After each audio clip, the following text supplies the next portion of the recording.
27 lakh vote हटना कटना, और वो भी ज़्यादातर वो वोट बताए जाते हैं जो कि मुस्लिम के वोट हैं या दलितों के वोट हैं, जो कि बीजेपी को वोट नहीं करते हैं। मुर्शिदाबाद की तरफ का क्षेत्र बिल्कुल बिल्कुल, और बंगाल में शायद 25% की आबादी से ज़्यादा आबादी मुस्लिम आबादी भी है। ऐसी स्थिति में इतने सारे वोट करना निश्चित रूप से इलेक्शन को प्रभावित करेंगे। वोटिंग लिस्ट में नाम काटे जा रहे हैं सर के द्वारा, क्या ये प्रोसेस सही है, फेयर है, गलत है? इसका एग्जाम्पल, सबसे बड़ा एग्जाम्पल है तो हाई कोर्ट के रिटायर्ड जज शहीदुल्लाह मुंशी, उनका नाम वोटर लिस्ट में नहीं है। और मैं आपको ये बता दूं कि वो इस वक्त भी कुछ पदाधिकारी हैं। वो क्या हैं कि बंगाल वक्फ बोर्ड के चेयरपर्सन इस वक्त और हाई कोर्ट के जज 7 साल तक रहे हैं।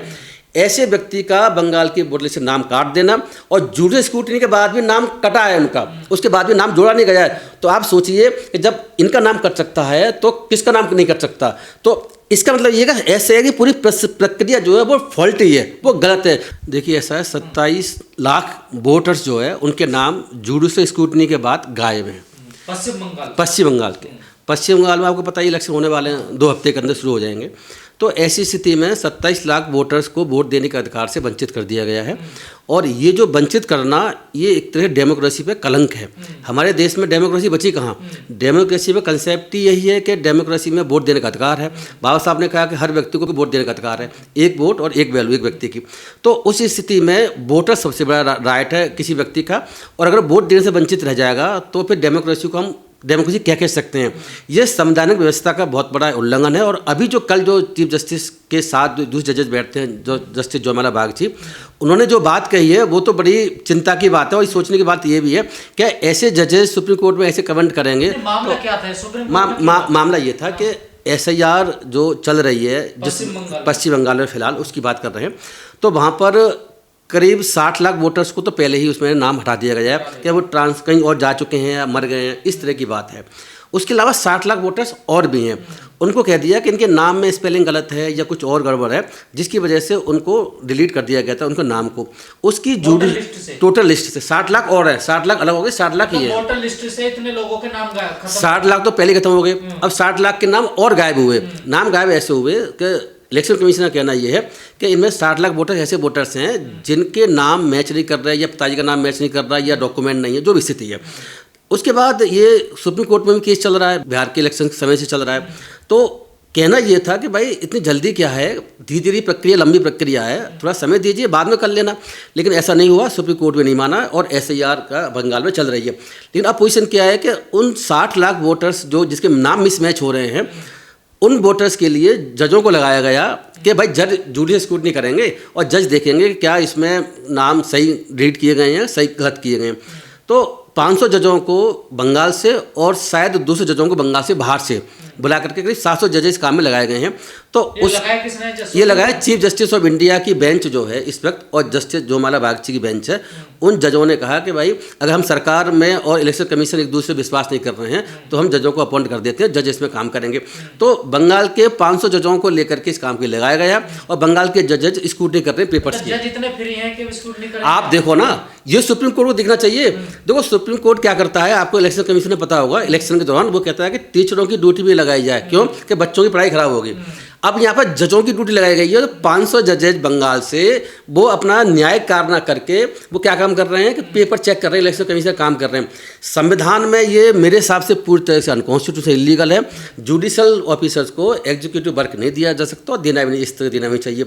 जब जजों की पहले ही बंगाल में बहुत बड़ी भारी कमी है और पूरे देश में कमी है, बंगाल में भी कमी है। और यह आंकड़ा ये है कि कम से कम अब जो जजेज है उनसे कम से कम 10 गुने जज होने चाहिए। जज उससे 1/10 हैं। तो आप देख रहे होंगे कि बेल में, मर्डर में, रेप में, डकैती में जितने भी केसेस चल रहे हैं, सिविल के चल रहे हैं, उसमें 10, 15, 20, 25, 30, 50, 60 साल तक लग रही हैं डिसाइड होने में। ऐसे केसेस भी 40-50 साल के बाद डिसाइड हो रहे हैं, क्रिमिनल केस डिसाइड भी हो रहे हैं। तो जजों की भारी कमी है। तो ऐसे जजों को लगाने का जो ऑर्डर सुप्रीम कोर्ट का था, पूरी तरीके से गलत ऑर्डर है। और जो केस वहाँ चल रहे हैं, बेचारे रेपिस्ट है, वुमेन घूम रही है, उसके जजमेंट नहीं आ रहा उसके पक्ष में, जो बेल के लिए बेचारे परेशान है, बहुत सारे उनके बेल के ऑर्डर नहीं हो रहे हैं। ये खबर आ रही है बंगाल से कि एक एक जज 5-5 जजों का काम कर रहा है। क्यों कर रहा है? काम कर सकते हैं जज बिल्कुल नहीं कर सकते। संविधान में ही लिखा हुआ है कि एग्जीक्यूटिव से न्यायपालिका को अलग करने का सरकार प्रयास करेगी, वो प्रयास चल भी रहा है। और यहाँ पर एक बात और समझने की है कि जजों को एग्जीक्यूटिव काम का तजुर्बा कहाँ है। इलेक्शन कमीशन किस तरीके से स्क्रूटनी करता है, क्या करता है, ये तजुर्बा जजों को है ही नहीं। जजों का ये काम भी नहीं है, ना उनको ऐसी कोई ट्रेनिंग दी गई है कि भाई जज इसको तरीके काम को इस तरीके से करना है। और फिर 60 लाख एप्लीकेशंस, 60 लाख जो वोटर्स की लिस्ट से गायब किए गए हैं, 60 लाख को चंद 10 दिन के अंदर काम करने के लिए कहा गया सुप्रीम कोर्ट ने पहले कि 10 दिन में आप इसका निपटारा कर दीजिए। वो हुआ नहीं, बढ़ाकर इसको 1 महीना अभी भी चल रहा है। तो आज या कल में लास्ट डेट है, लेकिन झूठी स्क्रूटनी के बाद में ये रिपोर्ट है कि 60 लाख जो वोट में नाम मिसमैच थे उसमें 27 लाख से ज़्यादा वोटर्स के नाम अभी भी हटा दिए गए हैं। यानी कि 27 लाख वोटर्स जो है पश्चिम बंगाल में वोट देने से वंचित हो गए आज की डेट में। वोटर लिस्ट से नाम उनका गायब कर दिया गया है और इलेक्शन कमीशन के द्वारा। और झूठ से 60 लाख में से 27 लाख वोटर लिस्ट में नहीं है, 33 लाख वापस आ गए हैं। 33 लाख वापस आ गए हैं, जो इलेक्शन कमीशन ने निकाले थे 60 लाख वो अलग है, जो चले गए हैं राज्य से या मर गए वो अलग 60 लाख है। इसके अलावा 60 लाख ही और थे, यानी 1 करोड़ 20 लाख का इलेक्शन कमीशन ने किया हुआ है। अब इसमें स्थिति ये है जो 27 लाख वोटर जो झूठे स्क्रूटनी में अब कल तक जो रिपोर्ट जो आई है उससे बाहर कर दिए गए हैं, यानी कि उनके डॉक्यूमेंट वगैरह मिसमैच नहीं हुए हैं। तो उस स्थिति में ये 27 लाख लोग वोट डाल नहीं पाएंगे। जब सुप्रीम कोर्ट में ये बात चली तो सुप्रीम कोर्ट में बात तर्क रखा गया कल व परसों, ये कहा गया सर अब तो इसके बाद क्या होगा, प्रोसीजर क्या है कि जब अब ये वोटर नाम अभी 27 लाख बाहर हो गए हैं तो अब ये ट्रिब्यूनल बने हुए हैं बंगाल में, 16-17 ट्रिब्यूनल बने हुए हैं जिसमें रिटायर्ड हाई कोर्ट के जज या प्रेसिडेंट जज इसको ट्रिब्यूनल को हेड करेंगे, यानी कि वो डिसीजन लेंगे। उसके लिए बहुत समय लगेगा और ट्रिब्यूनल ने अभी बहुत सी जगह काम करना स्टार्ट भी नहीं किया हुआ, उनके पास इंफ्रास्ट्रक्चर प्रॉपर तरीके से अभी है भी नहीं है और वोट पड़ने वाले हैं 1-2 हफ्ते के बाद। तो ऐसी स्थिति में ये 27 लाख वोटों का जो ट्रिब्यूनल डिसाइड नहीं कर सकता, वहाँ लोग जाएंगे, अपील सुनी जाएगी, वकील किया जाएगा, बहुत सी चीज़ें इसमें रहती हैं, डॉक्यूमेंट चेक किए जाएंगे, ये संभव ही नहीं है। तो सुप्रीम कोर्ट के सामने ये बात रखी गई थी कि ऐसा कर सकते हैं कि जो 27 लाख वोटर अब हट गए हैं उनको इंटरिम रूप से आप ऑर्डर कर दीजिए कि वो इस बार वोट दे लेते हैं, बाद में जो भी फाइनल ट्रिब्यूनल डिसीजन आगे वो आता रहेगा।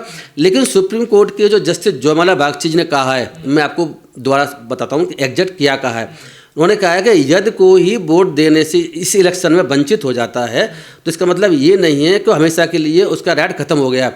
इन जज साहब को ये सोचना चाहिए था, इस चीफ जस्टिस इंडिया की जो बेंच जो है, जो इसमें बागची भी शामिल हैं, इनको ये सोचना चाहिए था, सर पर डिसीजन ले रहे हैं कि भाई इलेक्शन में वोट देने का अधिकार जो सबसे बड़ा अधिकार है, उस वोट की वजह से तो इलेक्शन जीता है हारा जाता है और दूसरों का अधिकार ही नहीं है। डेमोक्रेसी में अगर किसी भी सरकार को चुनना है, अगर किसी एमएलए एमपी को चुनना है, वो सरकार बनाएगा, तो उस स्थिति में सबसे पहला काम शुरू होता है वोटर लिस्ट से, वोट का नाम जोड़ने से। उसका वोट, जब वोट का अधिकार ही वंचित कर दिया गया तो वो वोट देगा नहीं तो वो इलेक्शन जो है प्रभावित हो सकता है। और ये भी जानकारी मिल रही है ऐसी कई सोर्सों से कि जो 27 लाख वोटर्स हैं, ज़्यादातर वो वोटर्स हैं जो बीजेपी को वोट नहीं देते हैं, बीजेपी के अगेंस्ट वोट देते हैं, यानी कि वो जो मुस्लिम वोटर्स, उसमें ज़्यादातर मुस्लिम वोटर्स ही हैं।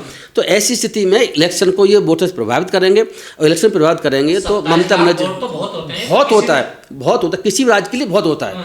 लेकिन ये जज साहब का ये कहना है कि भाई इनके इस बार वोट नहीं दे पाएंगे तो क्या बात है, पीछे बड़ा खेला हो रहा है। देखिए ऐसा है, मुझे पूरे खेल की पूरी संभावना है और 99% कह रहा हूँ इसमें खेल हो रहा है। खेल ये है, पहले मेरी समझ के हिसाब से ऐसा था कि इलेक्शन कमीशन और भारत सरकार यानी कि मोदी जी, इन दोनों ने मिलकर के ये रणनीति बनाई है कॉन्स्पिरेसी करके कि किस तरीके से जो वोटर मुस्लिम वोटर्स हैं या जो वोटर्स वो हैं जो हमें वोट नहीं करते हैं, ममता बनर्जी को और पार्टी को वोट करते हैं, उनका नाम कैसे काटे जाएं।